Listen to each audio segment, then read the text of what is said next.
আপনি কি নিয়মিত চ্যাটজিপিটি ব্যবহার করেন?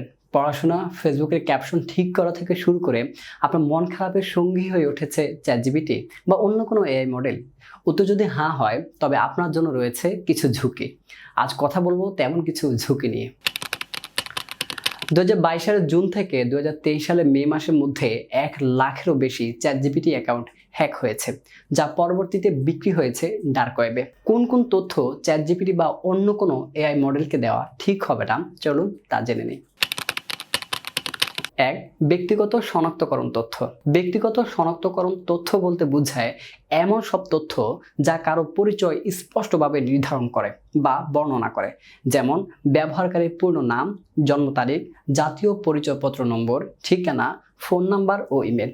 চ্যাটজিপিটি ইচ্ছাকৃতভাবে এসব তথ্য সংরক্ষণ করে না, তবে সাইবার আক্রমণ বা তথ্য ফাঁসের মতো ঘটনা কিন্তু থেকে যায়। হ্যাকাররা এসব তথ্য ব্যবহার করে পরিচয় চুরি বা ব্যাংক জালিয়াতির মতো ঘটনা ঘটাতে পারে। তার নিজের পরিচয় ও আর্থিক নিরাপত্তা রক্ষা করতে এসব বিষয় এআইকে না দেয়াই শ্রেয়।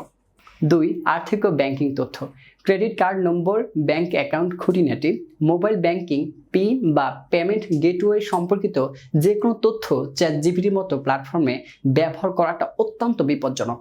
এ ধরনের তথ্য যদি কোনোভাবে ফাঁস হয়, তাহলে অসাধু লোকেরা এসব তথ্য ব্যবহারের মাধ্যমে ব্যাংক জালিয়াতি করে ব্যাংকের অ্যাকাউন্ট খালি করে দিতে পারে মুহূর্তে।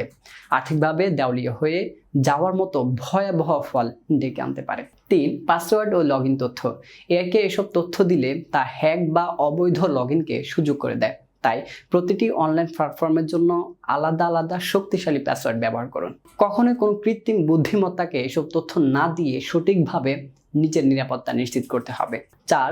ব্যক্তিগত বা গোপনীয় তথ্য।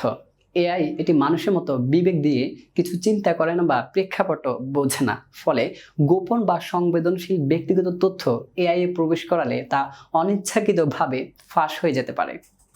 5. স্বত্বাধিকার বা বুদ্ধিভিত্তিক সম্পত্তি। নিজের উদ্ভাবনীয় ধারণা, ব্যবসায়িক পরিকল্পনা, কোডিং বা ডিজাইন, আর্টওয়ার্ক এসব নিঃসন্দেহে আপনার নিজের মেধা সম্পন্ন, যা আপনি নিজেই লালন করেন। চ্যাটজিপিটিতে এসব তথ্য সংরক্ষিত ডেটা হিসেবে ব্যবহৃত হতে পারে, এমনকি অন্যের কাছেও পৌঁছে যেতে পারে। এতে আইনি সমস্যা, মেধা সম্পত্তির চুরি অথবা আর্থিক ক্ষতির আশঙ্কা তৈরি হতে পারে। তাই নিজের মস্তিষ্ক প্রসূত কোনো ধরনের উদ্ভাবনীয় ভাবনা বা পরিকল্পনা অথবা স্বত্বাধিকার যুক্ত কোনো কন্টেন্ট এআইকে না দেয়াই ভালো। তো নিয়মিত জীবনে ব্যবহার করা আপনার ডিজিটাল বন্ধু এআইকে নিরাপদে ব্যবহার করতে আপনি কি কি পদক্ষেপ নিচ্ছেন তা আমাদেরকে জানান কমেন্ট বক্সে। আপনি যদি আমাদের চ্যানেলে নতুন হয়ে থাকেন, তাহলে অবশ্যই চ্যানেলটি সাবস্ক্রাইব করবেন।